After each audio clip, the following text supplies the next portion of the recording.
Good morning, students. Today we are going to talk about names. Do you know it was Shakespeare who said, "What is in a name?" According to him, that which we call a rose by any other name would smell as sweet. You see, I can't help but wonder whether he would have maintained the same statement, same spirit of joviality if he were named Shakes Potato or Tyranno Beer. You see, names are important, and therefore today we are going to discuss nouns. But before we start discussing nouns, let us talk about something else. Let us talk about how it all began. It all began with sound, crying, howling, shouting, shrieking. The list goes on.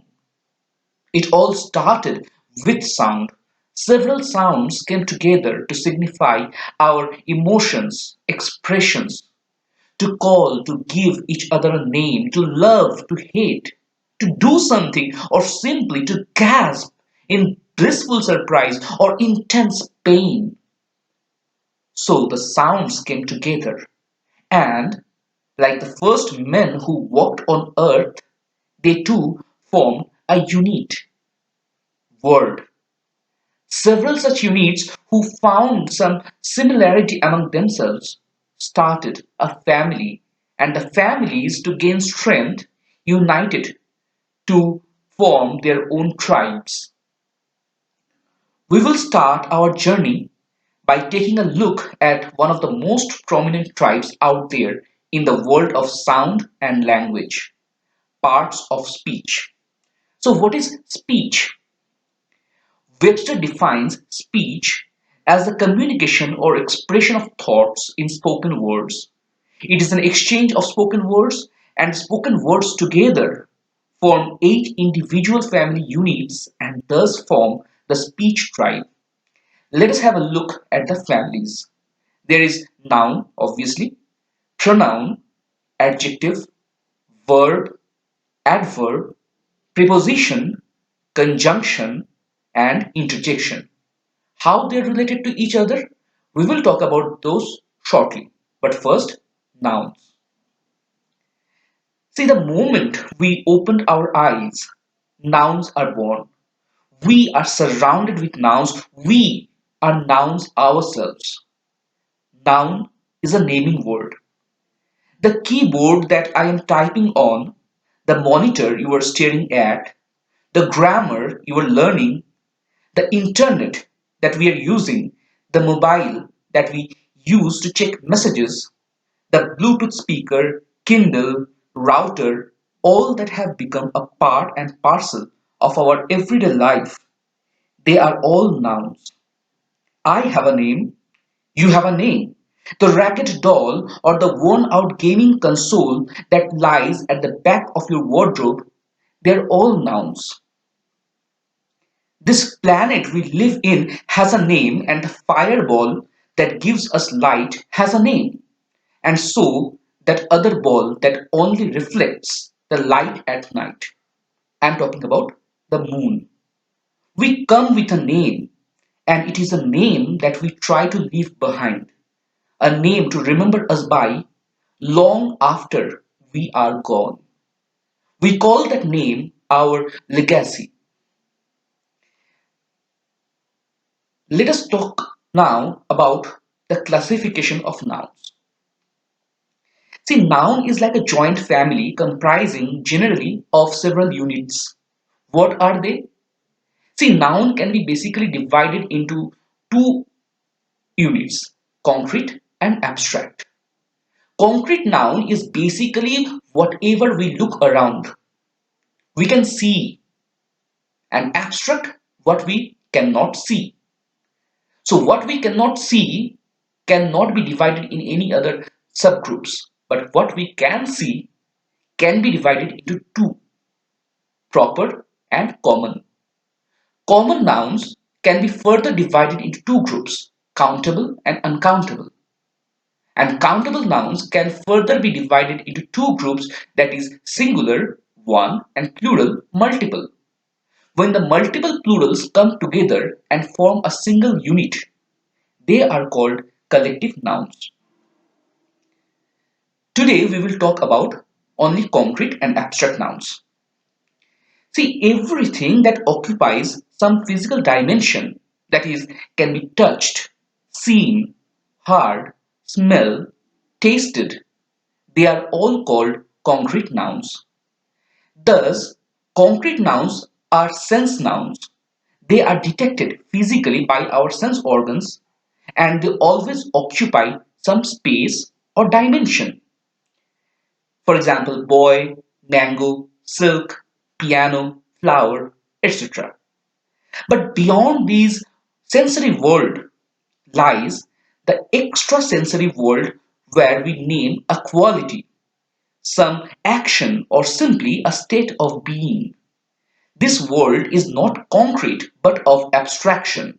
They can only be perceived but never physically sensed. The names floating in this world form the abstract nouns. A man can be seen with our eyes, but his happiness or anger or guilt or grief can only be perceived. We can have a chocolate, but its sweetness or bitterness, I mean, if you're having Boneville, for example, can never be brought in the physical form. We can only perceive it. See, the subjects that we study, the hobbies that we pursue, or the diseases that restrict our fun are now all treated as abstract nouns. This grammar, therefore, as a subject is abstract noun, just as music and fine arts, or even history and politics. However, when different kinds or attacks of a disease are meant, they become common nouns. Thus, I had one of my headaches. See, headaches is in plural. Fevers are generally preceded by chills or rigor. So, that is how abstract nouns can become common nouns as per Wren. Let us now have some examples. Concrete nouns, for example, flower, fruit, tree, boy, girl, man, honey, milk, nuts, dog, cat, squirrel, cycle, bike, car, everything that we can see, even the chicken, mutton, lamb that we eat.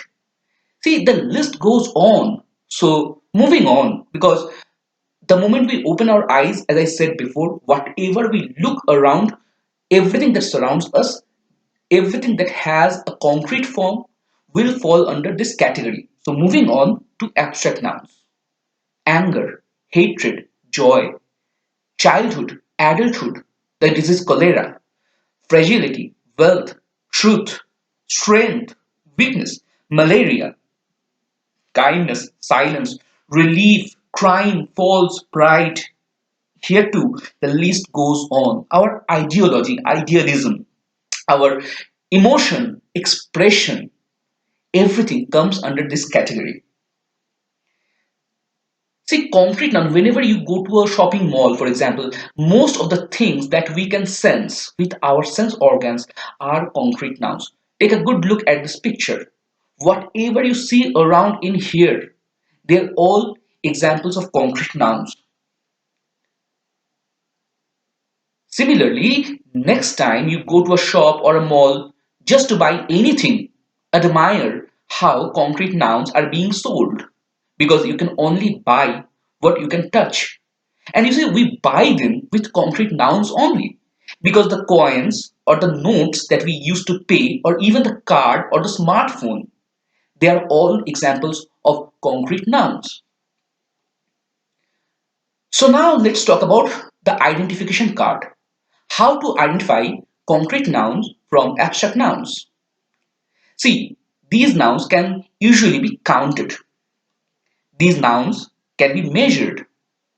They belong to the area of number and of quantity.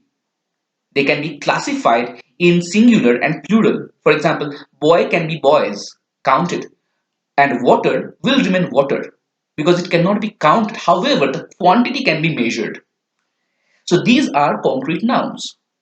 Abstract nouns will always end in ness, would, ism, ship, dom, meant, shun, th, cy, or ce. All nouns existing on an emotional, intellectual, theoretical, or philosophical level are abstract nouns. Such nouns cannot be counted because you see, naturally, they don't really exist. Kindness, childhood, Gandhism, friendship, kingdom, commitment, attention, strength, advice, supremacy, etc. are all examples of abstract nouns. Look at the comic. You can't handle the truth because truth is an abstract noun and is therefore inherently intangible. So think again when you say that you can handle the truth. Finally, let us have a look at this particular picture. Can you tell which abstract noun best fits this fine gentleman's wonderful expression? Post your responses in the comments section. That's all for today. Thank you.